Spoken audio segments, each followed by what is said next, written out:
Brakatha Yahweh, Brakatha Yahushai, Brakatha Yahweh, Brakatha Yahushai, Brakatha Yahweh, Brakatha Yahweh, Ba'ashim Yahushai, Bahashim, Brakakadash. Double honor to the apostles and the elders of Great Millstone, True Well. Salutations to the hopeful elect out there. You Akim to Sadakim that do this thing in the utmost truth and sincerity. I'm the Priest Shimon. This week's topic is going to be entitled A Race War is Coming to America or Inevitable will Come, something to that effect. And as you can see above, this is an image taken from a 1963 protest, civil rights protest. And it's been over 50 years later, going on 60 years almost. 3 years short of 60. And you see the same thing on this sign. We demand voting rights now. And the Negroes promised by the so-called white liberals, white men, that voting will solve your problems. None of that changed. These crackers still hate you. But you Negroes, Latinos, and Native Americans cannot find it within yourself to hate them. However, you will hate your own people in a heartbeat. Now, the Most High is working on a so-called white man's mind to fuel you Israelites into getting into some sort of race war type spirit. Some of you are still docile, but Esau is all he's locked in. All right, Esau is going out on shooting range, teaches his kids how to shoot guns and all that. They're gearing up, and the Most High is gonna rouse you up to the point that you're also gonna get involved, man. All right. Now this is the book of Second Ezra, the 15th chapter and the first verse. I'm gonna start here and I'm gonna jump down to the point. It says, "Behold, speak thou in the ears of my people the words of prophecy." And right now, who are the Lord's people? That's the Negroes, Latinos, Native Americans of their father's lineage, right? Prophecy means to say before. So I'm about to say some things that's in the Bible that have yet to happen, that are gonna happen, which I will put in thy mouth, saith the Lord. Right now, what I'm gonna do is jump down to verse 14. It says, "Woe to the world and them that dwell therein." All right. "For the sword and their destruction draweth nigh." And that's what they call us the doomsday prophets, the prophets of doom. Well, guess what? When you read Jeremiah 28 and 8, all the prophets have always been prophets of doom. All right. Not all, for the most part. All right. They all prophesied doom and destruction. Okay. From this kingdom to the kingdoms before it and the kingdom that was before them. It says, "And one people shall stand up to fight against another, and swords in their hands." A sword is any means of use to a sword is an instrument of destruction. All right, whether it be a gun, a knife, a bat, billy club. All right, a sharpened piece of plank, whatever. You're gonna find what you can, and people are gonna fight against one another. And the best example that you see the scripture is in the prison system. All right, if you look at the prison system, gangs get thrown out the window, backgrounds get thrown out the window. It's all about race. All right, it's all about survival, and to survive, you click up with your own race. Now, there's gonna come a point here in America when it's gonna be all about survival. All right, and that's gonna go back to race. It's gonna go back to a race riot, man. All right, the Most High is stirring that up, and that's gonna come to pass. All right, because it says, "Look, for there shall be sedition among men and invading one another," which the apostles went into the sedition is uproar against the current government system. All right, and you see that right now, early stages of people complaining about where the government is. However, our people are being like puppets. All right, they're screaming and shouting what the so-called white man wanted to scream and shout, which is to vote.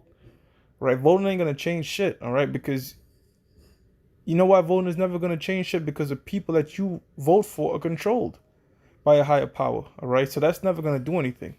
Plus, we live in what they call a representative democracy. We don't have a direct democracy. We have representatives, all right? So the electoral college is the one that ultimately decides which is going to be the next puppet, man. You niggas been saying, "Yo, man, vote, make a change, vote." They've been saying it back then, all right? It's nothing changed, okay? You don't make change by peace, man. When we change this thing, starting without power, Yahweh Shah, it's going to be by violence, okay? Because how did the so-called white man take this land from the Native Americans? Did he take it with peace? No, he took it with violence, man. Okay? It says, "And invading one another. They shall not regard their kings nor their princes, and the course of their actions shall stand in their power." So this whole polices and mayors, and they're not gonna listen to that shit, man. Even now, people are pissed off with their public officials, man. Okay, but things are only gonna intensify. Okay, to the point that you're gonna see people leaving the ghetto, going up into them upper echelons parts of wherever particular state you're in, where a lot of Edomites dwell, trying to rob, steal, and them Edomites ain't gonna take it lying down. All right, they have guns and weapons ready, so it's gonna be crazy. All right, the times is coming. Now this is the book of Micah, chapter 5, verse 8. It says, "And the remnant of Jacob shall be among the Gentiles in the midst of many people, as a lion among the beasts of the forest, as a young lion among the flocks of the sheep, who if he go through both treadeth down and teareth in pieces, and none can deliver." So the so-called black man is a very powerful man, all right? And the so-called Latino Native American, just look at how they dominate everything. We always use a sports reference, but strength, spirit, everything. Now, when the Most High put the spirit on a Jake to do something, they do it to the most excessive power, right? So when the Most High put the spirit on you to hate and kill your enemy, you're gonna do it on a level you've never seen before, man. All right. And then I know you have a lot of Jakes out there that's joined the so-called white man. They'll take a bullet for their so-called white friend. Okay, but now what I want to get is this. Proverbs 11 and 21. Though hand join in hand, the wicked shall not be unpunished. And the first person that comes to my mind is a so-called black woman. All right, she loved the so-called white man, but guess what? She's gonna get it too, man. All right. But the seed of the righteous shall be delivered. Exactly. So in this race riots, gotta say this too. A lot of Israelites are gonna be killing Israelites as well, because you got Israelites that are scattered. You got Jakes, Judites that are in the KKK right now, amongst the so-called Jews. Confusion of faces. All right. You have Edomites that might be a fucking Black Panther. Who knows? So you're gonna have. It's just gonna be, people are gonna be going off appearances, man. All right, they're not gonna be trying no spirits and where your background from and feeling these dudes out. They're gonna look at you and judge. All right, make predetermined decisions, man, just based off your skin. Again, just like in the prison system, man. This is the things that's coming to America. Okay, and right now, people might even this little tension we have now, 2020. Some people might not see it, but guess what? How long we've been saying that the stores are gonna get shut down, and people couldn't see that, and guess what? It happened all of a sudden. In March, everything just got shut down, and a lot of businesses got wiped out. And we said that according to the scriptures, the grinder shall cease. And what happened? It ceased, man. Okay. Now the spirit been having us say there's gonna be a race riot, and guess what? It's gonna pop off. And we've been telling you, so-called Negroes, Latinos, and Native Americans, how the so-called white man shoot you down unjustly and get off scot-free. But you don't decide to do shit till the so-called white man motivates you to do shit through his media. Okay. And the so-called white man wants you to calm. He'll control you with the media, make you calm. Whatever he does through the miracles of his media, you're like sheep, man. You just follow it. So-called white man tells you wear a mask, you're gonna be defensive. Whatever he says to do, however he wants to program you. All right, you're gonna move that way unless you have the eyesight to see through the darkness. That's in Revelations 3 and 18. To see through this man's bullshit and not get manipulated, man. Okay. Now, what you also have to understand is this hatred between the so-called blacks, Latinos, and Native Americans and the so-called white man, and all you Gentile nations, the natural Gentiles, of course, is spiritual. But primarily, it's about Jacob and Esau, all right? The so-called black man, the so-called white man, all right? It says, by the way, Jacob is not just a so-called black man. Salaki, so-called Puerto Rico, the 12 tribes, man, the Latinos and West Indians, and so on and so forth. Genesis 3 and 15, and I will put enmity between thee and the woman, and between thy seed and her seed. Now, a woman doesn't have seed or sperm, right? So this particular woman that it's talking about is talking about the seed of the serpent, and the seed, with the serpent being the so-called white man, the sons of the wicked, and Israel, man, the sons of God, man. Okay, this has been a hatred that goes beyond skin color. It's just a pure hatred between the so-called Israelite, Negroes, Latinos, and Native Americans, and the so-called white man. Really, Jacob and Esau, man. All right, and I want to put that tag on him of Esau, because that's something that he runs from, man. He runs from that national. He wants to be everything under the sun but Esau. All right, you are the biblical Edomites. It shall bruise thy head, and thou shalt bruise his heel. And this goes back into the birth. All right, that was the birth. Esau came out first. All right, and Jacob grabbed him by the heel. All right, signifying that what we was going to yank him out of his rulership, man. Okay. Now I want to close with something I didn't have here. And this is the book of Isaiah, the 56th chapter and the 11th verse. Okay.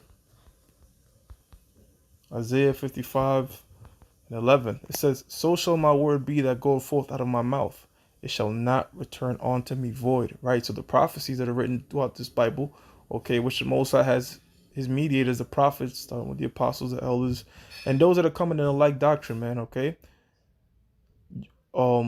To teach this word, to prophesy the things that are going to happen. Now, the things that I've just said throughout this lesson, one might come across it and say, man, this is bullshit. You know, the Bible don't talk about that. I don't believe that. It don't matter what you believe, all right? It don't matter what you do. The Most High, some way, somehow, is going to create a great race war in America, all right? Just like how the Most High found a way to make all these things get shut down, fulfill prophecy. Everything you've seen before you, every major event you've seen before you, in some way, shape, or form, all right, was a vehicle to further the prophecies, man. Okay, the end all be all prophecies is the microchip, which this dude Elon Musk unveiled the Neuralink chip, okay, which is gonna able to improve your vision and all that kind of shit, you know. But really, that's the mark of the beast, all right. An RFID tag in your brain, your forehead, or your right hand, okay. So the Most High is gonna what? So like I lost my train of thought. The Most High is using these particular vehicles, all right, to further his prophecies, all right? And again, the end all be all prophecies, the RFID microchip, and the thermonuclear destruction. So everything's already set in place. We already have chips, we already got missiles. It's just the events to unfold to let these particular devices get implemented, all right, on a worldwide level. And that's the Most High working on the minds, okay, of these rulers. It says that in the book of Amos 4:13, all right? He put it into man what's his thoughts. And we all move in according to the Most High's purpose. It says, but it shall accomplish that which I please, and it shall prosper in the thing whereunto I sent it. Exactly. Now, didn't I open up a second Ezra, the 15th chapter, in the first verse? It says, speak unto my people the words of prophecy. Now, closing with Isaiah 55:11, telling you that what? These prophecies shall not return void. Okay? So this lesson, no matter wherever it goes out to, there's been many. All right? In fact, it's a good point that there's been many other lessons concerning this. If you look at certain videos, you'll see people comment saying, yeah, nigger, I'm ready. Not nigga, nigger, I'm ready. All right? Emphasis on the All right? Letting you know that it's a so-called white man. You know, they're not going to put their picture up. Letting you know, look, we ready. All right? They ready. They're gearing up. Some Jakes out there gearing up and have disdain for the so-called white man. A lot of old Jakes do. All right? That lived through this era. Okay? A lot of Jakes that's been in the prison system and been in race, you know, seeing how heavy racism is in prison with white CEOs and stuff like that. They built up their hatred, all right? But the Most High is going to amplify it. Most High is going to amplify it. So those of you that want to gentrify, that's the Most High setting things up, man. So moving the chess pieces together to ultimately what? Create a large race riot that's going to come to America. With that, I'm going to give all praises to Yahweh, Ba'ashem Yahushai, Ba'ashem Rakakwadash, that belongs to the apostles and the elders of Great Millstone, which you well. And salutations to the hopeful elect out there, you Akim to Sadakim, that do this thing in the utmost truth and sincerity. Shalom.